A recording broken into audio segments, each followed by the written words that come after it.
பெண் குழந்தை புதைக்கப்பட்ட கொடூரம்.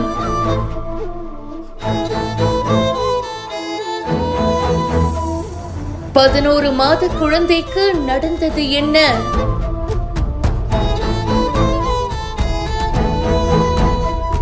திடுக்கிடும் தகவல்கள்.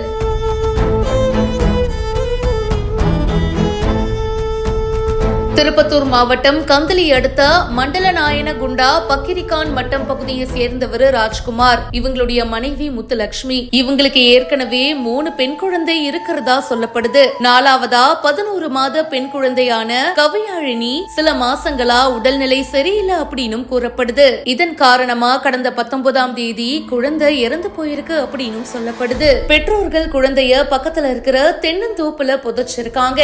இத பத்தி தகவல் கிடைச்சதும் கந்தளி வட்டார மருத்துவர் உமாதேவி அவர்கள் கடந்த 7ஆம் தேதி கந்தளி காவல் நிலையத்துல புகாரும் கொடுத்திருக்காங்க. வழக்கு பதிவு செஞ்ச போலீசார் விசாரணை பண்ணாங்க. இப்போ இந்த குழந்தையுடைய உடலை தோண்டி எடுத்து உடற்கூறாய்வும் பண்ணிருக்காங்க.